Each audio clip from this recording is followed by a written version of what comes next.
Messenger international प्रस्तुत करता है पाठ्यक्रम दृढ़ता से बने रहना। विपत्ति के सत्य और विश्वास में बने रहने वालों के अधिकार का खुलासा करती 12 अंशों की एक श्रृंखला।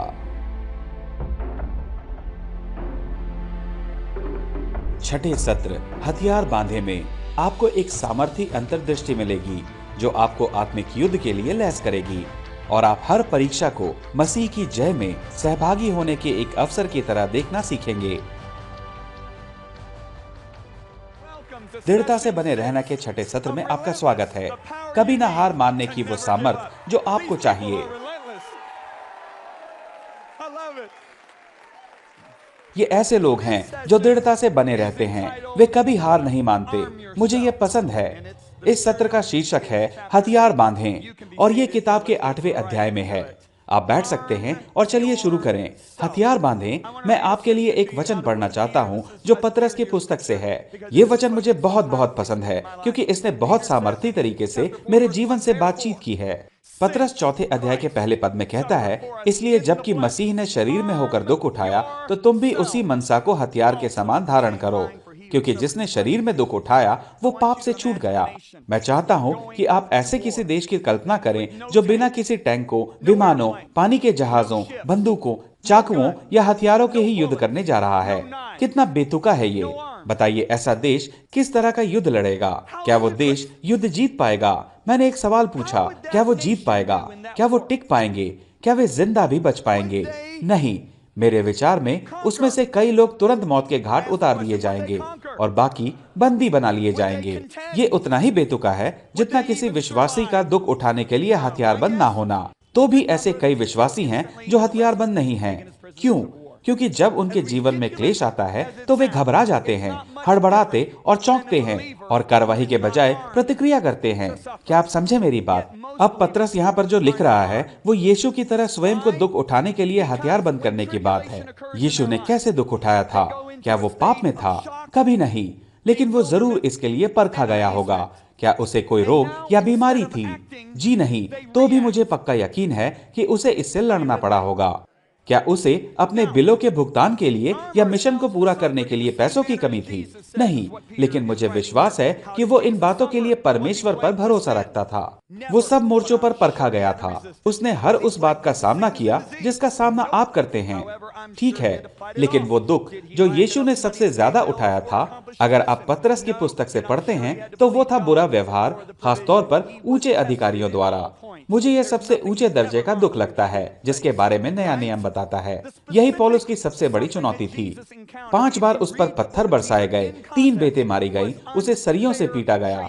उसे अपने देशवासियों, विदेशियों और झूठे भाइयों से खतरा था।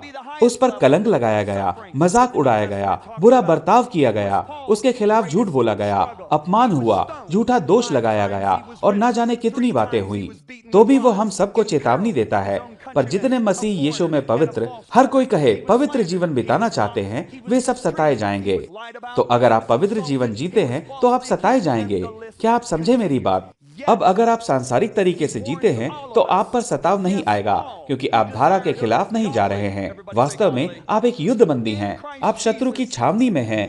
आप राज्य को बढ़ा नहीं रहे हैं। जो सिपाही मोर्चे पर लड़ते हुए गोली खा रहे हैं, राज्य का विस्तार वे ही करते हैं, न कि वे जो शत्रु के शिविर में बंदी होकर बैठे हैं और अपना पेट भर रहे हैं शत्रु के दिए भोजन से। आमीन। तो अगर आप किसी तरह की परेशानी और तकलीफों से गुजर रहे हैं तो अपने हाथों को उठाएं और कहें, मैं राज्य का विस्तार कर रहा हूं। आमीन। हालेलुया। हम एक ऐसे संसार में रहते हैं जो परमेश्वर के राज्य के उलट, यहाँ तक कि उसका शत्रु है, इसलिए आपको दुख झेलना ही होगा। आमीन। अब मैं आपके साथ हथियारबंद और बिना हथियार वाले व्यक्ति के बीच के अंतर की बात करना चाहता हूँ। एक व्यावसायिक पायलट को हर 6 महीने में बार होने वाले प्रशिक्षण में जाना होता है। ये बार होने वाला प्रशिक्षण क्या है? वे उसे सिम्युलेटर में 2 या 3 दिन के लिए रखते हैं। ये हाईटेक सिम्युलेटर क्या होता है?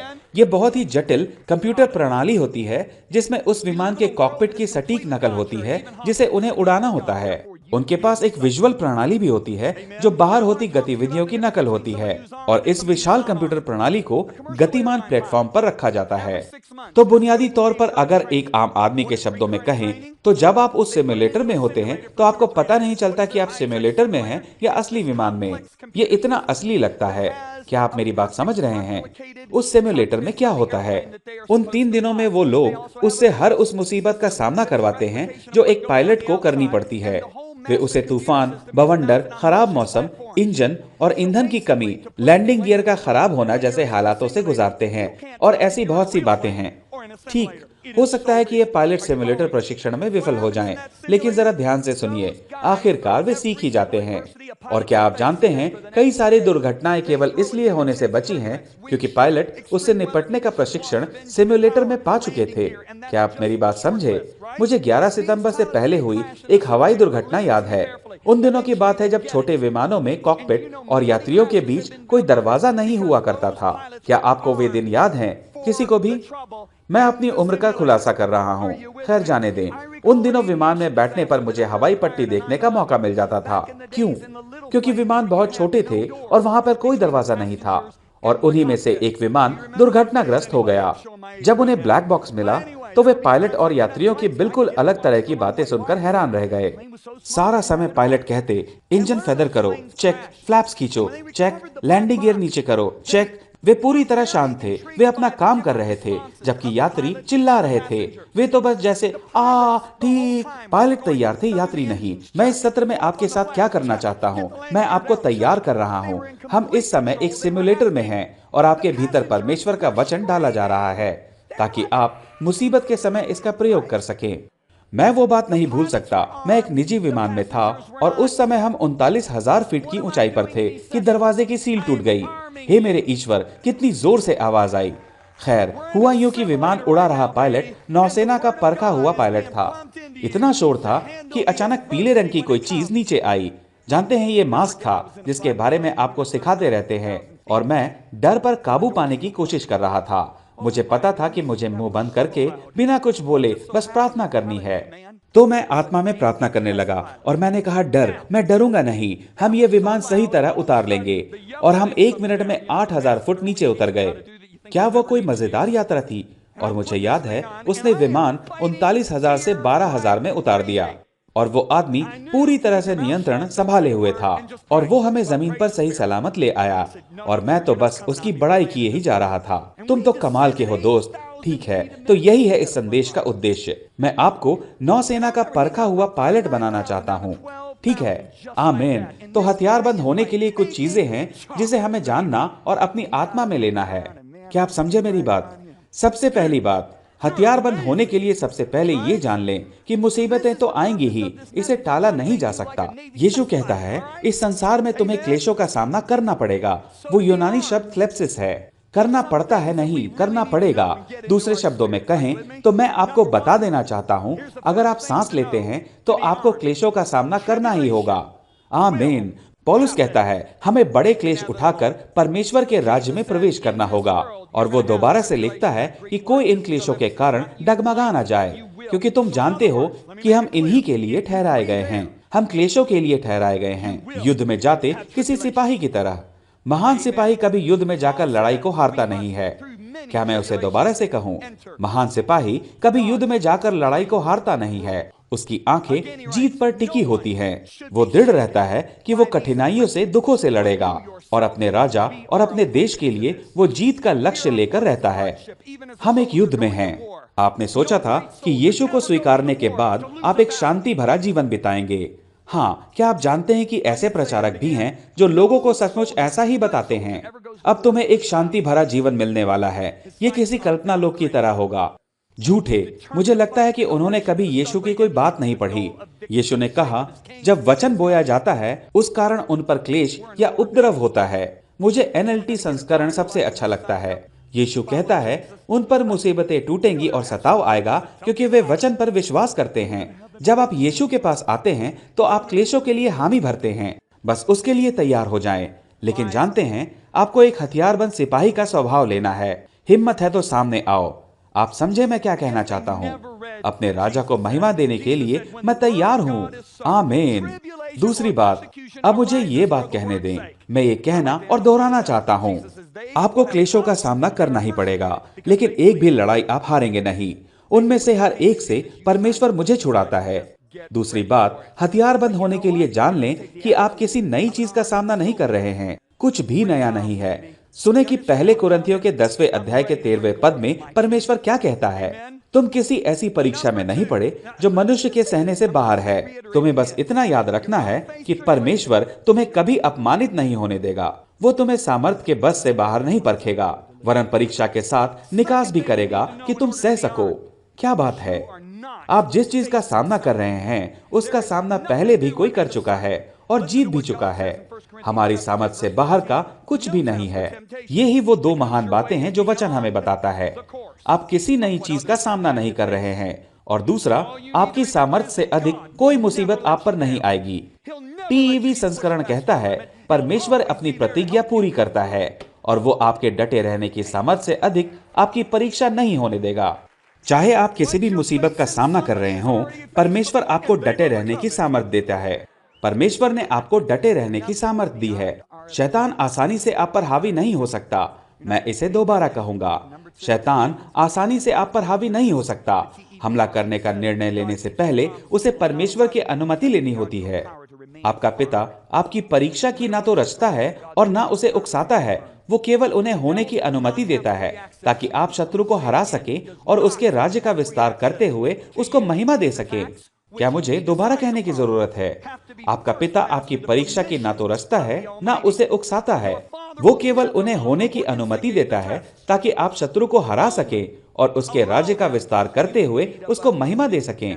शुरुआती कलीसिया में एक महान लेखक हुआ करता था। उसका नाम था टर्टुलियन। वो उत्तरी अफ्रीका के शुरुआती कलीसियाओं के संस्थापकों में से एक था और 160 से 230 ईस्वी के बीच रहा। मैं चाहता हूं कि आप उसकी लिखी बातें सुने। उसने कहा, अब जरा ध्यान से सुनिएगा, क्योंकि इन लोगों के लिखने और बोलने का अंदाज जरा अलग था। लेकिन सुनिए, शैतान की योजना को होने देने की अनुमति देने के द्वारा अपनी भलाई के उद्देश्य के साथ परमेश्वर ने सतत रूप से कार्य किया। शैतान के नाश में उसने उसी कारण से विलंब किया है जिस कारण उसने मनुष्य की वापसी में, क्योंकि उसने संघर्ष की संभावना छोड़ी है, जिससे कि आदमी उसी स्वतंत्र इच्छा के प्रयोग द्वारा अपने शत्रु को धूल में मिला सके, जिसके कारण वो शैतान के चंगुल में फंसा था। और इस तरह ये आदमी को एक विजय के द्वारा अपना उद्धार वापस लेने का गौरव देती है। इस तरह उसके द्वारा परास्त किए जाने पर, जिसे उसने पहले घायल किया था, दुष्ट को अधिक कड़ी सजा मिलती है। इस तरह परमेश्वर की भलाई और अधिक प्रकट होती है। ओह, कितनी बढ़िया बात है। परमेश्वर ने हमें अपने शत्रु को हराने के लिए चुना है, एक तरह से बदला लेने का। ओह, वो कितना कितना अद्भुत है। मैं आपको बता रहा हूँ कि परमेश्वर बहुत अद्भुत है। शत्रु अब परमेश्वर की रचना का मजाक नहीं उड़ा सकता, जैसा उसने वाटिका में आदम के पतन के बाद किया था। लेकिन यीशु आया और उसी के इलाके में उसे कोड़े मारे, और अब कोड़े मारने के इस काम को पूरा करने का मौका उसने हमें दिया है। पौलुस ने कहा, अब मैं उन दुखों के कारण आनंद करता हूँ जो तुम्हारे लिए उठाता हूँ, और मसीह के क्लेशों की घटी उसकी देह के लिए अर्थात कलीसिया के लिए अपने शरीर में पूरी करता हूँ। पौलुस ने जो अभी कहा, क्या आपने वो सुना? बहुत से प्रचारक इस वचन में से संदेश नहीं सुनाते। मैं आपके लिए दोबारा पढ़ना चाहता हूँ। अब मैं उन दुखों के कारण आनंद उठाता हूँ जो तुम्हारे लिए उठाता हूँ, और मसीह के क्लेशों की घटी उसकी देह के लिए अर्थात कलीसिया के लिए अपने शरीर में पूरी करता हूँ। बिना समझ के इन वाक्यों को पढ़ें तो कोई ये सोच सकता है कि यीशु द्वारा उठाया गया दुख हमारे उद्धार के लिए काफी नहीं था। ये तो परमेश्वर के विरुद्ध होगा। इसी कारण कई लोग इस वचन को पढ़ने से कतराते हैं। धरती के छोर तक उसके राज्य को फैलाने का ये काम हमें यीशु ने ही दिया है। ये उस राजा के दृष्टांत की तरह है जिसके बारे में मैंने पिछले सत्र में आपको बताया था। एक महान राजा जिसने पूरा देश जीता था, और उसने अपने सेवकों को जाकर उन किलों और गढ़ों को जीतने को कहा जिन्हें शत्रु ने अपनी जीत के लिए बनाया था। ये एक युद्ध है। यीशु ने हमें उस काम को पूरा करने का अधिकार दिया है। उसके इस काम का विरोध होता है जिसके कारण दुख आते हैं, लेकिन जीत से भरे दुख हैं। याद रखने वाली सबसे जरूरी बात यह है कि आपका सामना जिस किसी क्लेश से हो रहा है उससे कोई पहले ही निपट चुका है। पतरस कहता है, अपने विश्वास में दृढ़ रहो, याद रहे कि संसार भर में तुम्हारे मसीही भाई और बहन इसी तरह के दुख से गुजर रहे हैं। ओह, कितना सामर्थी वचन। पहले पत्रस का 5वां अध्याय 9वां वचन। जीत के रास्ते में होने वाला जय के उल्लास से भरा दुख, वो इसी की बात कर रहा है। जीत के रास्ते में होने वाला जय के उल्लास से भरा दुख, जीवन का हारा हुआ नकारापन नहीं, जैसा कि कुछ लोग प्रचार करते हैं। तीसरी बात, आप कभी नहीं हारेंगे। यीशु ने लूका के 10वें अध्याय के 19वें पद में प्रचार किया था, सुनो, और सुनो के बाद एक विस्मय बोधक चिन्ह है। दूसरे शब्दों में कहे, मेरे शब्दों को सुनो। वो कहता है, मैंने तुम्हें अधिकार दिया है ताकि तुम शत्रु की ताकत को परास्त कर सको और कोई तुम्हें नुकसान नहीं पहुंचा सकेगा। इस बात में कितना सामर्थ है। सबसे पहले विस्मय बोधक चिन्ह के साथ सुनो। यह थोड़ी सी सामर्थ नहीं है, ये पूरी की पूरी सामर्थ है। वो हमारे शत्रु की ताकत पर थोड़ी सी सामर्थ नहीं दे रहा है, उसने हमें उस पर पूरी सामर्थ दी है। इसका किंग जेम्स संस्करण कहता है, वो कहता है, मैंने तुम्हें शत्रु की पूरी सामर्थ पर अधिकार दिया है। देखिए, यह पौलुस की उस प्रार्थना से मेल खाता है जो उसने इफिसियों के पहले अध्याय के 19 से 21वें पद में कही है। उसने कहा, उसकी सामर्थ हम में विश्वास करते हैं कितनी महान है। सब प्रकार की प्रधानता और अधिकार और सामर्थ और प्रभुता के और हर एक नाम के ऊपर, जो न केवल इस लोक में पर आने वाले लोक में भी लिया जाएगा। हालेलुया। सुनिए, हर एक नाम के ऊपर, केवल ऊपर ही नहीं बल्कि हर एक नाम के ऊपर। ठीक है, इसके पक्ष में यहाँ एक और कमाल की बात है, और वो है पहले यूहन्ना का 4वां अध्याय 4वां पद। हे बालकों, तुम परमेश्वर के हो और तुमने उन पर जय पाई है, क्योंकि जो तुम में है वो उससे जो संसार में है बड़ा है। मसीह की विरोधी आत्माएं ही सारे क्लेश पैदा करती है। जिसने उन्हें मथा वो हमारे भीतर रहता है। याद रहे, शत्रु जब आपके पास आए तो उसे यीशु दिखा दे, पीछे हट जाए और कहे, यीशु, मैं ये कैसे कर सकता हूँ? क्योंकि आप मसीह की देह हैं। ये हाथ इस चेहरे से अलग नहीं है, वही जीन संरचना। जब मैं अपना हाथ दिखाता हूँ तब मैं खुद को दिखाता हूँ। मेरी बात समझ रहे हैं ना? मेरी सामर्थ, हम मसीह की देह हैं। क्या आप जानते हैं मेरे शरीर में सारी सामर्थ कहाँ दिखती है? शरीर की सामर्थ दिखती है मेरे सिर में नहीं, मेरे शरीर में। अब जब आप इन सब बातों को टर्टुलियन के शब्दों के साथ देखें तो आपको दिखता है, क्या बात है, परमेश्वर ने हमारे लिए क्या योजना बनाई है। और फिर हम धार्मिक हो गए और सब बातों को सजाने संवारने लगे। खैर, हमें तो बस जैसे तैसे बचे रहना है, क्योंकि जानते हैं यीशु वापस आने वाला है। कितना बेतुका है। हमें केवल बच के नहीं रहना, हमें तो हमला करना है बच्चों। अगर तुम सचमुच सच को जानना चाहते हो, अगर आप सचमुच चाहते हैं, तो जान लो कि ये तो दुष्ट है जो बचना चाहता है, क्योंकि वह है जो फाटकों के साथ है। फाटक अपनी जगह से नहीं हिलते। हम बढ़े जा रहे हैं, वो बस टिकने की कोशिश कर रहा है। आमीन, आमीन। परंतु परमेश्वर का धन्यवाद हो जो मसीह में सदा हमको जय के उत्सव में लिए फिरता है। जय के उत्सव में हम कितनी बार फिरते हैं?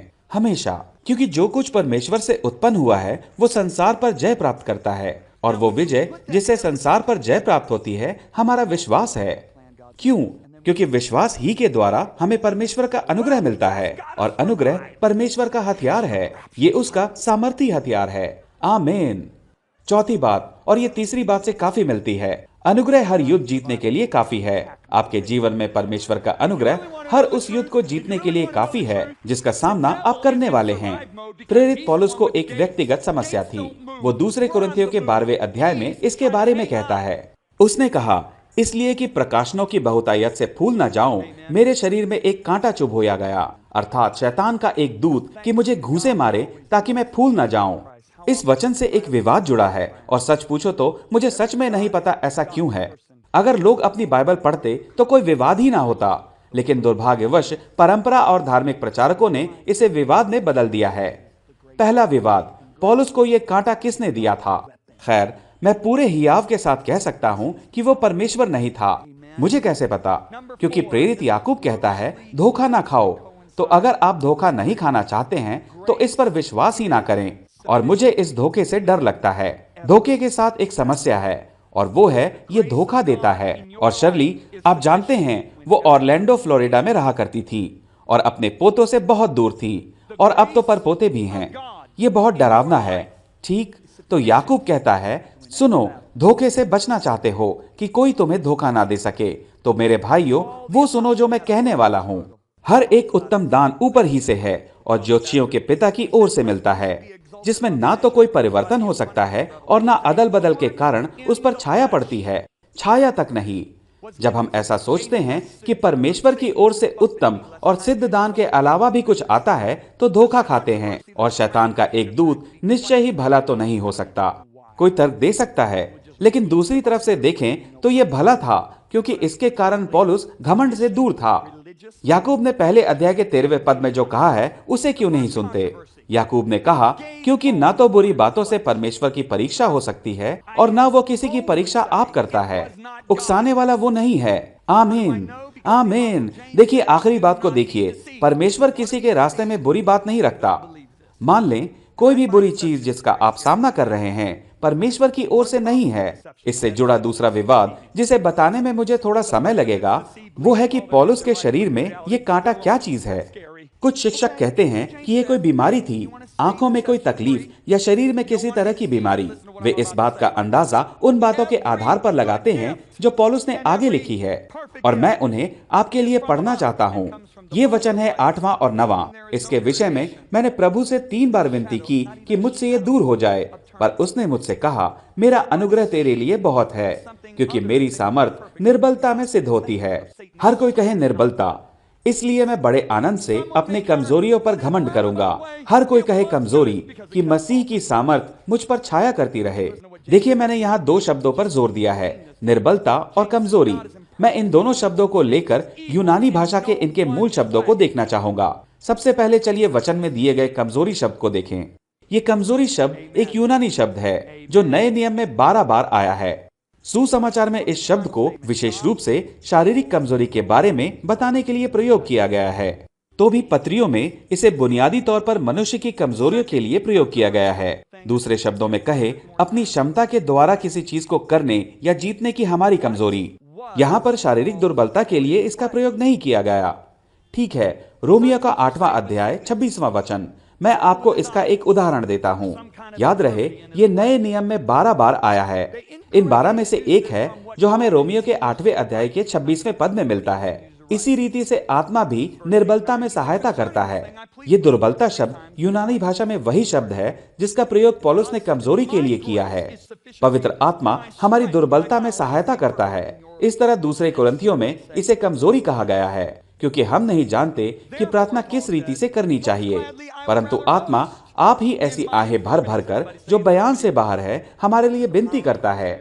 मेरे विचार से हम सब इस बात से सहमत हैं कि सारे के सारे मसीहियों को शारीरिक कमजोरी या बीमारी नहीं है। इसलिए जब पौलुस कहता है, इसी रीति से आत्मा हमारी दुर्बलता या कमजोरियों में सहायता करता है, तो वो मनुष्य के स्वभाव की कमजोरियों के बारे में बात कर रहा है। वो कमजोरी क्या है? वो ये है कि हमें उस तरह प्रार्थना करना नहीं आता जैसा हमें करना चाहिए। उदाहरण के लिए, मेरी माँ इस समय वेरो बीच, फ्लोरिडा में है। हो सकता है वे इस समय किसी मुसीबत से गुजर रही हो और मुझे पता ना हो। ये मेरी कमजोरी है, क्योंकि मेरा मन इस बात का पता नहीं लगा सकता कि उनके साथ क्या हो रहा है, लेकिन पवित्र आत्मा लगा सकता है।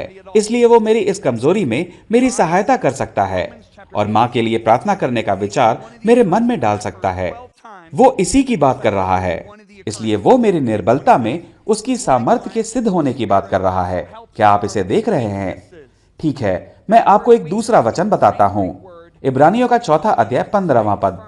क्योंकि हमारा ऐसा महायाजक नहीं जो हमारी निर्बलताओं में हमारे साथ दुखी ना हो सके। यूनानी भाषा में ये वही शब्द है जिसे दूसरे कुरिन्थियों में कमजोरी के लिए प्रयोग किया गया। इब्रानी के 4 अध्याय के 15वें पद में, क्योंकि हमारा ऐसा महायाजक नहीं जो हमारी निर्बलताओं या कमजोरियों में हमारे साथ दुखी ना हो सके, वरन वो सब बातों में हमारे समान परखा तो गया, तो भी निष्पाप निकला। कमजोरी परमेश्वर की सक्षमता के सामने हमारी अक्षमता है, ना कि कोई बीमारी। क्या आप समझे मेरी बात? तो पौलुस की बात पर वापस चलें। मैं जानता हूं कि पढ़ाकू बातें कर रहा हूं, लेकिन इस बात को साबित करना जरूरी था। इसके विषय में मैंने प्रभु से 3 बार विनती की कि मुझसे ये दूर हो जाए, पर उसने मुझसे कहा, मेरा अनुग्रह तेरे लिए बहुत है, क्योंकि मेरी सामर्थ निर्बलता में सिद्ध होती है। इसलिए पौलुस ने कहा, मैं बड़े आनंद से अपनी निर्बलताओं पर घमंड करूंगा कि मसीह की सामर्थ मुझ पर छाया करती रहे। क्या आप तैयार हैं? मैंने उन शब्दों पर जोर दिया था। जानते हैं क्यों? क्योंकि उन दोनों शब्दों के लिए यूनानी भाषा में एक ही शब्द है। यूनानी भाषा में कमजोरी और निर्बलता एक ही है, और मैं उसे साबित करना चाहता हूँ। मैं आपके लिए अलग अलग संस्करण पढ़ना चाहूंगा। हो सकता है मैं आपको बताऊंगा कि वही वचन और किस तरह से कहा गया है। मेरा अनुग्रह तेरे लिए बहुत है, क्योंकि मेरी सामर्थ कमजोरियों या तुम मनुष्यों की अक्षमता में सिद्ध होती है। इसलिए पौलुस कहता है, अपनी कमजोरियों या मनुष्यों की अक्षमता पर घमंड करूंगा कि मसीह की सामर्थ मुझ पर बनी रहे। अब बात समझ में आ रही है? अब अगर मैं इसे उस तरह से कहूं जैसा कि अक्सर प्रचारक इसे पढ़ते हैं, तो ये कुछ ऐसा होगा, मेरी सामर्थ तब सबसे अधिक प्रभावी होती है जब तुम्हारे शरीर में कोई बीमारी होती है। इसलिए अगर मसीह मुझे अपनी सामर्थ्य देता रहे, तो मैं इसके बारे में बहुत घमंड से कहूंगा कि मैं कितना बीमार हूं। देखा, ध्यान से देखने पर यह कितना फूहड़ लगता है। देखिए, अगर मैं इसे सीईवी संस्करण से पढ़ता हूं, मेरी सामर्थ तब सबसे अधिक प्रभावी होती है जब तुम कमजोर होते हो। इसलिए अगर मसीह मुझे सामर्थ देता रहे, तो मैं घमंड से कहूं कि मैं कितना कमजोर हूं। चलिए इसे यहाँ पर रोक दें और अपनी पूरी पत्री को सही संदर्भ में पढ़ें। आपके विचार से ये कैसा रहेगा? अपनी इस निर्बलता के बारे में वो पिछले अध्याय में बता चुका है। वो कहता है, 5 बार मैंने यहूदियों के हाथ से 39 कोड़े खाए, 3 बार रोमियों से मैंने बेतें खाई, 1 बार मुझ पर पथराव किया गया, 3 बार जहाज जिन पर मैं चढ़ा था टूट गए, 1 बार मैंने 24 घंटे पानी में बिताए। कई यात्राओं में मुझे बाढ़ और डाकुओं से खतरे थे, अपने लोगों और अन्य जातियों से खतरे थे, शहरों से खतरे थे, जंगलों में खतरे थे, समुद्र के ज्वार से खतरे थे और झूठे दोस्तों से खतरे थे। मेहनत और कष्ट था, मैं अक्सर जागता रहता था, मैं अक्सर भूखा प्यासा रहा, अक्सर खाने के लिए पर्याप्त खाना, सिर छिपाने की जगह या पहनने के लिए कपड़े नहीं होते थे। अगर मुझे घमंड करना ही है, तो मैं उन बातों पर करूंगा जो दिखाती हैं कि मैं कितना कमजोर हूं। वही यूनानी शब्द, तो क्या है उसकी कमजोरी? इन सब को झेलने में उसकी अक्षमता। देखा आपने, ये उसकी आंखों या शरीर में किसी रोग के बारे में नहीं है। ठीक है, पौलुस के लिए इन मुसीबतों को, जिनकी वो आशा नहीं करता था, अपनी क्षमता में रोक पाना असंभव था। इसी कारण वो लिखता है, मैं उन बातों पर घमंड करूंगा जो दिखाती हैं कि मैं कितना कमजोर हूं। एक कदम आगे जाते हुए चलिए देखें कि शरीर में चुभे कांटे के बारे में वचन में और कहां प्रयोग किया गया है। वचन में ये 3 दूसरी जगहों पर मिलता है और ये सब के सब पेंटाट्यूक टोरा में हैं, पुराने नियम की पहली 5 पुस्तकों में। ठीक है, चलिए मैं इसका एक उदाहरण देता हूँ। गिनती का 33वां अध्याय 55वां पद, परंतु यदि तुम उस देश के निवासियों को अपने आगे से ना निकालोगे, तो उनमें से जिनको तुम उसमें रहने को दोगे, वे मानो तुम्हारे आंखों में किरकिरी और पंजरों में कांट की तरह चुभेंगे और वे संकट में डालेंगे। बीमारी से दूर दूर तक कोई लेना देना नहीं। ये कनान वासियों के बारे में है कि अगर उन्हें रहने दिया गया तो क्या होगा। अब पौलुस एक बाइबल का विद्वान था, इसलिए वो मूसा के शब्दों को किसी और संदर्भ में प्रयोग नहीं करेगा। देखा आपने, ये कितना बेतुका है। वास्तव में कोई विवाद होना ही नहीं चाहिए था, लेकिन इस पूरी बात में एक चीज है जो मुझे बहुत पसंद है, पौलुस की सोच का पूरी तरह बदलना। हर कोई कहे सोच का बदलना। पौलुस का ध्यान सही जगह पर नहीं था, लेकिन तीसरी विनती के बाद प्रभु ने आखिरकार कहा, मुझे इसकी आंखें खोलनी होंगी। और परमेश्वर पौलुस से कहता है, मैं अपने शब्दों में कह रहा हूं। क्या तुम्हें अभी तक पता नहीं चला पौलुस? शत्रु की ताकत के ऊपर मैंने तुझ पर अपना अनुग्रह, अपनी सामर्थ दी है। इसलिए तुझे जरूरत है तो केवल मेरे अनुग्रह, मेरे सामर्थ की, क्योंकि ये उन सब पर जिसे तू अपनी मानवीय क्षमता में जीत नहीं पाया, अपनी सामर्थ का प्रदर्शन करेगा। दूसरे शब्दों में, विरोध जितना अधिक होगा, उतना ही अधिक मेरा अनुग्रह, मेरी सामर्थ तेरे जीवन में दिखाई देगी, अगर तू विश्वास करे। अब एक बार जब ये साफ हो जाता है, पौलुस का पूरा रुख ही बदल जाता है। ये रुख का बदलना क्या है? एक तरह की सोच का दूसरी तरह की सोच में बदलना। उसकी सोच पूरी तरह से बदल गई थी, क्योंकि वचन में ऐसा लिखा है। वो अब उसे निकालने की विनती नहीं करता, बल्कि अब वो पूरे जोश के साथ लिखता है, मेरी बात सुनिए, तैयार हैं?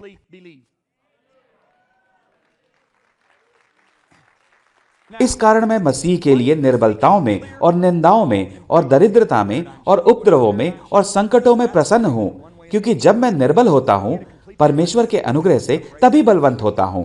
दूसरे शब्दों में कहे तो मेरी मानवीय कमजोरी में परमेश्वर का अनुग्रह आता है और मुझे मानवीय क्षमता से बढ़कर क्षमता देता है। क्या आप सहमत हैं? एम्प्लीफाइड संस्करण कहता है, मैं बहुत प्रसन्न हूं और इसमें आनंद मनाता हूं। सीईवी कहता है, मैं खुश हूं। ऐसा नहीं कि पौलुस को दुख अच्छे लगते थे।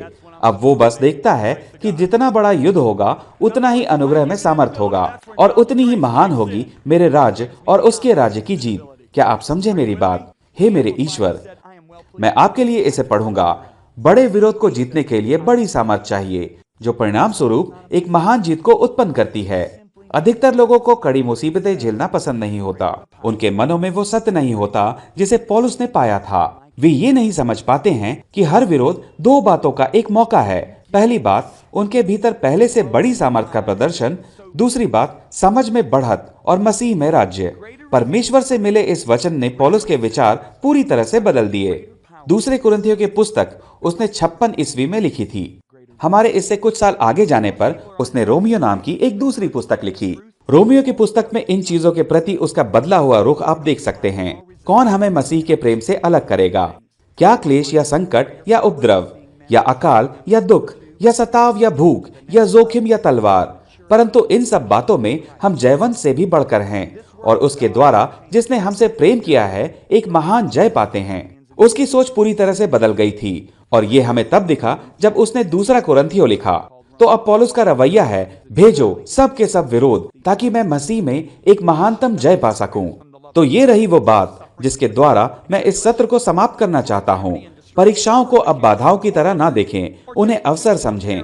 लड़ाई से पहले, उसके दौरान और बाद में हमारे मन और दिमाग का आशावादी होना हमें हथियार बंद करता है। हम एक सकारात्मक रवैया अपना सकते हैं क्योंकि हम परीक्षाओं और मुसीबतों को बाधा की तरह नहीं बल्कि अवसर की तरह देखेंगे। और मैं इसके साथ समाप्त करूंगा, यदि परमेश्वर हमारी ओर है तो हमारे विरुद्ध कौन हो सकता है? ये कैसे हो सकता है कि परमेश्वर की विश्वास योग्यता के गवाह होने पर भी हम उसके वचन पर विश्वास ना करें? इस सत्र में सीखें कि कैसे सच्ची विनम्रता हमें परमेश्वर की सामर्थ्य तक ले जाती है, जबकि झूठी विनम्रता और घमंड हमें शत्रु के आगे डालती है।